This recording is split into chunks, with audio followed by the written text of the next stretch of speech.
खुश आमदीद। आज हम बात करने वाले हैं उन गैर मरी कुव्वतों की जो हमारी दुनिया को जोड़े रखती हैं, यानी कोवेलेंट बॉन्ड्स। समझ लें कि ये वो कीमियाई ग्लू हैं जो मॉलिक्यूल्स को बनाते हैं। कभी सोचा है कि चीजें बस ऐसे ही बिखर क्यों नहीं जाती? लकड़ी, पानी, यहाँ तक कि हवा जिसमें हम सांस लेते हैं, ये सब एटमों से बनी हैं जो एक दूसरे के साथ जुड़ी हुई हैं। लेकिन सवाल ये है, कैसे? इसका जवाब हमें कीमियाई बॉन्ड्स में मिलता है। तो इस मौजू को समझने के लिए हम एक छोटे से सफ़र पर निकलेंगे। हम देखेंगे कि एटमों को इस्तेहकाम की ज़रूरत क्यों होती है, वो इलेक्ट्रॉन कैसे शेयर करते हैं, इस शेयरिंग की अलग अलग किस्में क्या हैं, और आखिर में एक बहुत ही ख़ास केस देखेंगे जहां ये शेयरिंग सिर्फ एक तरफ से होती है। चलें तो शुरू करते हैं। हर चीज़ की बुनियाद है इस्तेहकाम की तलाश। एटम भी बिल्कुल नोबल गैसेस की तरह एक मुस्तहकम इलेक्ट्रॉनिक कॉन्फ़िगरेशन हासिल करना चाहते हैं, और यही ख्वाहिश तमाम कीमियाई बॉन्डिंग के पीछे की असल वजह है। अच्छा, तो इस्तेहकाम हासिल करने का एक तरीका तो ये है कि इलेक्ट्रॉन को मुकम्मल तौर पर ट्रांसफ़र कर दिया जाए, जिसे हम आयोनिक बॉन्डिंग कहते हैं। लेकिन आज हमारा फोकस इस बात पर है कि तब क्या होता है जब एटम इलेक्ट्रॉन देने या लेने के बजाय उन्हें आपस में शेयर करते हैं। तो इस्तेहकाम का दूसरा रास्ता है कोवेलेंट बॉन्डिंग। ये वो तरीका है जहां एटम इलेक्ट्रॉन का लेन देन नहीं करते, बल्कि उन्हें एक दूसरे के साथ शेयर कर लेते हैं। ये उसके बिल्कुल बुनियादी तारीफ है। यहाँ जो सबसे अहम लफ्ज़ है ना, वो है बाहमी इश्तराक। मतलब दोनों एटम एक मुस्तहकम बॉन्ड बनाने के लिए इलेक्ट्रॉन का हिस्सा डालते हैं। अब ये स्लाइड बहुत दिलचस्प है। एक कोवेलेंट बॉन्ड दरअसल कशिश और धकेलने की कुव्वतों के दरमियान एक बड़ा नाजुक सा तवाज़ुन है। एटम एक ऐसी बेहतरीन दूरी तलाश करते हैं जहां कशिश की कुव्वतें धकेलने की कुव्वतों पर गालिब आ जाएं, और बस एक मुस्तहकम मॉलिक्यूल वजूद में आ जाता है। आइए अब देखते हैं कि ये इश्तराक कैसे काम करता है। एटम 1, 2 या यहाँ तक कि 3 जोड़े इलेक्ट्रॉन भी शेयर कर सकते हैं, जिससे मुख्तलिफ किस्म के कोवेलेंट बॉन्ड्स बनते हैं। सबसे सादा मिसाल से शुरू करते हैं। Hydrogen molecule.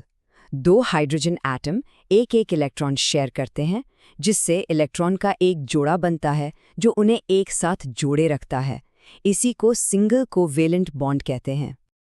अब थोड़ा सा मामला पेचीदा करते हैं। ऑक्सीजन के एटमों को इस्तेहकाम हासिल करने के लिए 2 जोड़े इलेक्ट्रॉन शेयर करने पड़ते हैं। इससे बनता है एक डबल कोवेलेंट बॉन्ड, जो जाहिर है सिंगल बॉन्ड से ज़्यादा मजबूत होता है। और फिर आता है सबसे मजबूत कोवेलेंट बॉन्ड, यानी ट्रिपल बॉन्ड, जैसा कि नाइट्रोजन मॉलिक्यूल में होता है। यहाँ 2 नाइट्रोजन एटम 3 इलेक्ट्रॉन जोड़े शेयर करते हैं, और इस बॉन्ड को तोड़ना बहुत ही मुश्किल होता है। तो खुलासा ये हुआ कि सिंगल बॉन्ड में एक जोड़ा यानी 2 इलेक्ट्रॉन, डबल बॉन्ड में 2 जोड़े यानी 4 इलेक्ट्रॉन्स, और ट्रिपल बॉन्ड में 3 जोड़े यानी 6 इलेक्ट्रॉन शेयर होते हैं। ये टेबल इस बात को बहुत अच्छी तरह से वाज़े कर रहा है। अब यहाँ एक और सवाल पैदा होता है, क्या इलेक्ट्रॉन्स का ये इश्तिराक हमेशा बिल्कुल बराबर यानी 50-50 होता है? तो जवाब है नहीं, और यहीं से इलेक्ट्रोनेगेटिविटी और पोलैरिटी का तस्वुर सामने आता है।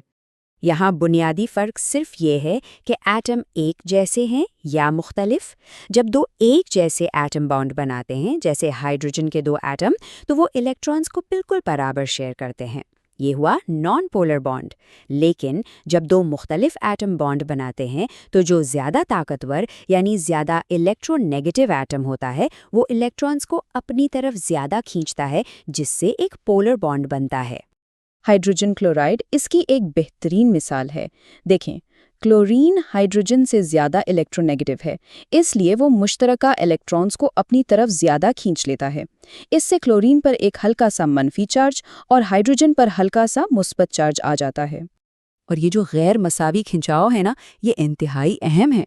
पानी के मॉलिक्यूल में पोलर कोवेलेंट बॉन्ड्स ही इसे एक बेहतरीन सॉल्वेंट बनाते हैं, और यूं समझें कि जिंदगी को मुमकिन बनाते हैं। अब हम कोवेलेंट बॉन्ड्स की आखिरी तय को देखते हैं, एक ऐसी खास किस्म का बॉन्ड जहां इश्तराक का इंतज़ाम और भी ज़्यादा मुनफरिद है। इसे कोऑर्डिनेटेड या डेटिव कोवेलेंट बॉन्ड कहते हैं। इसमें मज़े की बात यह है कि बॉन्ड बनाने के लिए दोनों इलेक्ट्रॉन सिर्फ और सिर्फ एक ही एटम फराहम करता है, जिसे हम डोनर या देने वाला कहते हैं। तो ये बनता कैसे है? बहुत आसान है। एक एटम जिसके पास शेयर करने के लिए इलेक्ट्रॉन का एक फालतू जोड़ा है, वो अपना पूरा जोड़ा एक ऐसे एटम को दे देता है जिसे 2 इलेक्ट्रॉन की ज़रूरत होती है। इस तस्वीर में हाइड्रोनियम आयन की तश्कील दिखाई गई है। पानी का मॉलिक्यूल यहाँ डोनर के तौर पर काम करता है और अपने इलेक्ट्रॉन का जोड़ा एक हाइड्रोजन आयन को अतिया कर देता है जो एक्सेप्टर है। और सबसे अहम नुक्ता ये है, भले ही ये बनते मुख्तलिफ तरीके से हैं, लेकिन एक बार कोऑर्डिनेट बॉन्ड बन जाए तो ये बिल्कुल एक आम कोवेलेंट बॉन्ड की तरह ही काम करता है। कोई फर्क बाकी नहीं रहता। तो आखिर में ये समझना बहुत ज़रूरी है कि इश्तराक के ये छोटे छोटे उसूल ही हमारी इस बड़ी दुनिया को तश्कील देते हैं। पानी, कार्बन डाइऑक्साइड और बिला तादाद दूसरे मॉलिक्यूल्स कोवेलेंट बॉन्ड्स की वजह से ही तो वजूद रखते हैं। ये बॉन्ड्स जिंदगी की बुनियाद हैं। इलेक्ट्रॉन के इश्तराक के इस सादा से अमल ने हमारे इर्द गिर्द की इस पेचीदा और खूबसूरत दुनिया को जन्म दिया है। ये बात सोचने वाली है कि इश्तराक के इसी उसूल पर और क्या कुछ कायम है।